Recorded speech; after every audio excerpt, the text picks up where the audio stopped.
Hi, I'm Lili. Today I'm going to show you how I made the miniature supermarket set for the stop motion project in collaboration with Julie Childs. If you haven't seen the short film, I'm going to put a link above and in the description below. To create this set, first I made a rough mock-up with some cards that gave me time to assess which furniture I wanted, which layout, the proportion to get it right before I jump into the next. My base for the miniature set is a piece of timber, roughly 60 by 60 centimeters. I've raised it on some leftover studs that allow me to have access underneath to screw the puppets in place. The puppets aren't held with bricks. Everything is held from underneath with screws. If you want to know how I made the puppets, I'm going to put the link in the description below.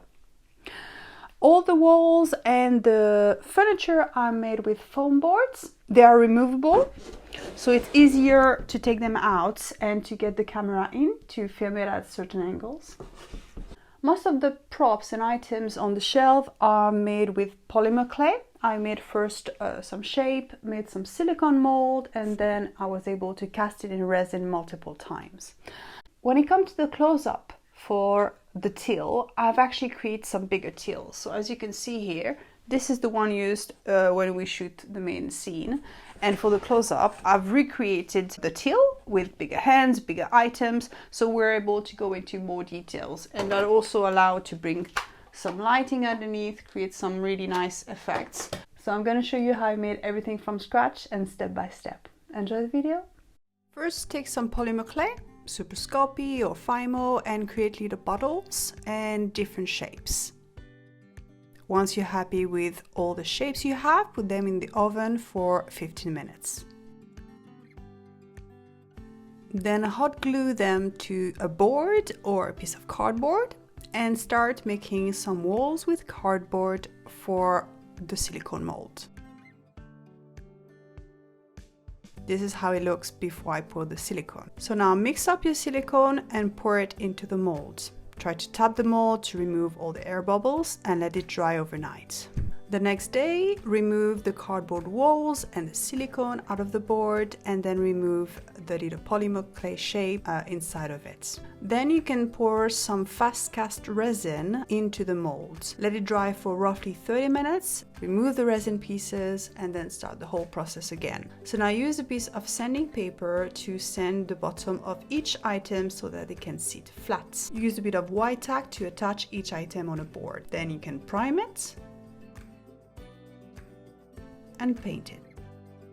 Now while the paint dry, I went back on my computer and used Illustrator to scale down some images of items that I found on the internet and scale them to the appropriate size. Then I've printed it on A4 adhesive paper. Cut each label and apply them to your item once the paint is completely dry.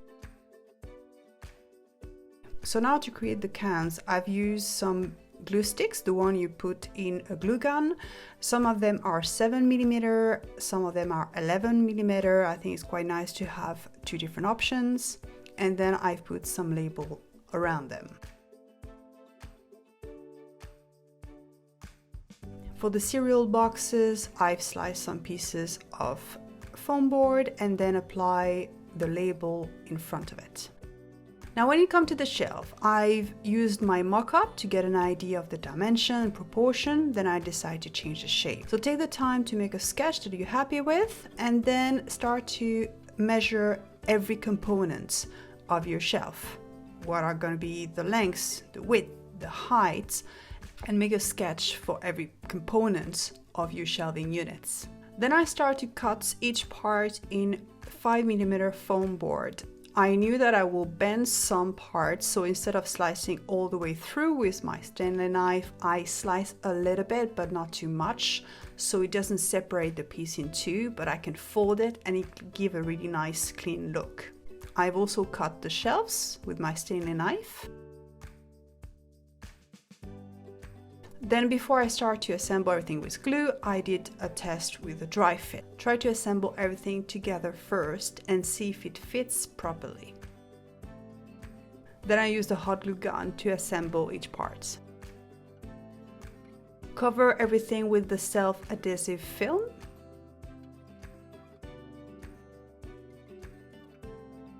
Same for the shelf.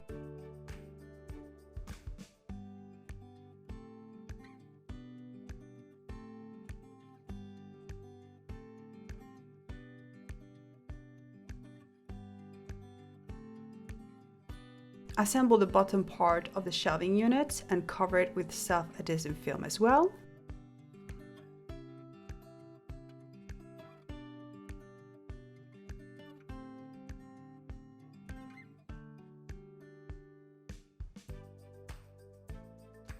Now slice the central tower inside of the main base, then slide all the shelving onto it.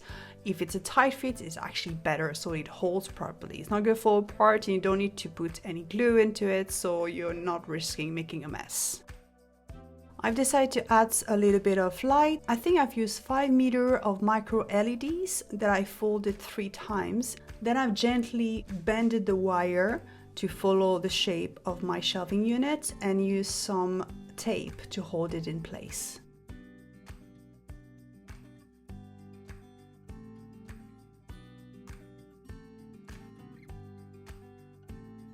Now when it comes to the vegetable stand or shelving units for the vegetable, whatever you want to call it, I follow a similar system. I've made a drawing, so I was happy with it. Then I defined the shapes and proportion of every single part, cut them in foam board 5 mm, and then starting to assemble with a hot glue gun.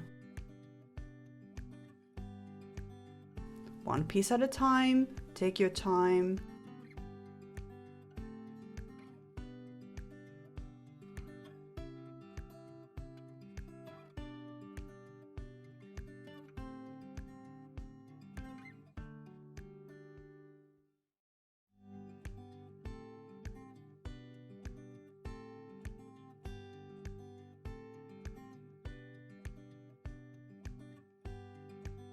Once I was happy with the overall shape, I've covered everything with self-adhesive film.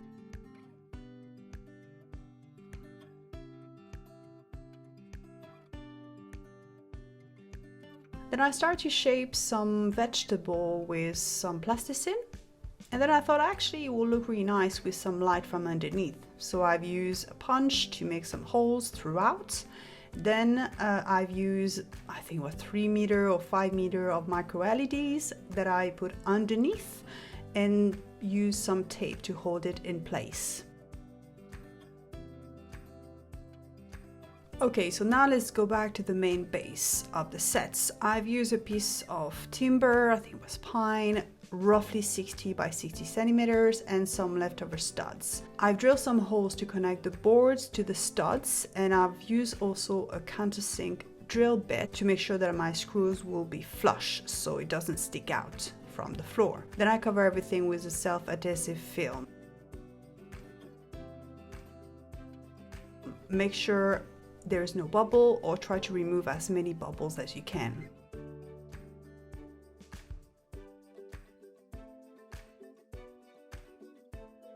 Then I placed a big sheet of foam board at the back and lined up where the floor is going to be. Then I've used some images of supermarket shelves that I've printed on an A4 adhesive paper and stick them onto the board.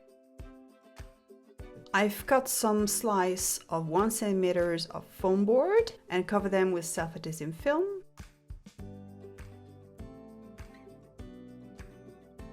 And then use a hot glue gun to build up around the shelf. I think it gives it more dimension and more realism.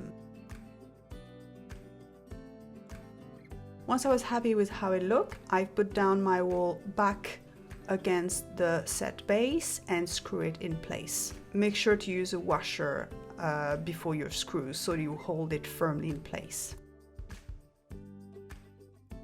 Then repeat the whole process for the second wall. You can add some plinth by covering, in that case, a piece of cardboard with some different kind of color of self-adhesive film and hot glue them against the wall. Here you can see how I made my initial door. Then I thought it will look a bit better with the frosted plastic sheets, so I replaced the inside of the doors. When it comes to the teal, I've once again done a sketch, defined the shapes and proportion of every single part, assemble them with a hot glue gun, and cover everything with a self-adhesive film. For the top part, I've used a piece of cardboard, bend it in shape, cover it with self-adhesive film, and hot glue in place. For the screen, I've covered a piece of foam board with some duct tape. That's the only black thing I had. Then I've used a punch to make holes from underneath so I can stick in some 3mm aluminum wire.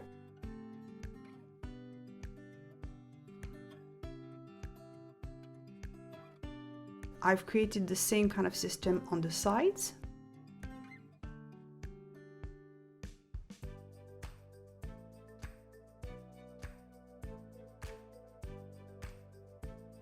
For the basket, I've done a rough mock-up with cards.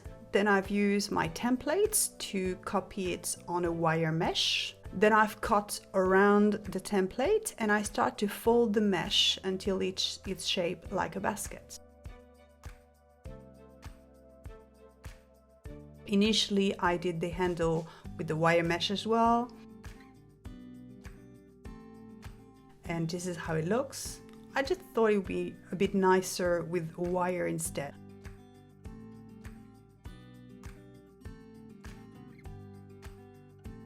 Now I knew my puppets would be mainly standing in front of the till, but also walking around, so I've started to mark where they should stand to be able to drill some holes. And I've used a drill bit that is slightly bigger than the screws that I will put from underneath to hold the puppets. Once I had all my holes cut, I've cut some pieces of the self-adhesive paper that I've used for the floor, and I cover every hole. So the holes are ready to go whenever I want to shoot my stop motion, but they are covered so they cannot be seen. Thanks for watching. I hope you enjoyed the video. Take care.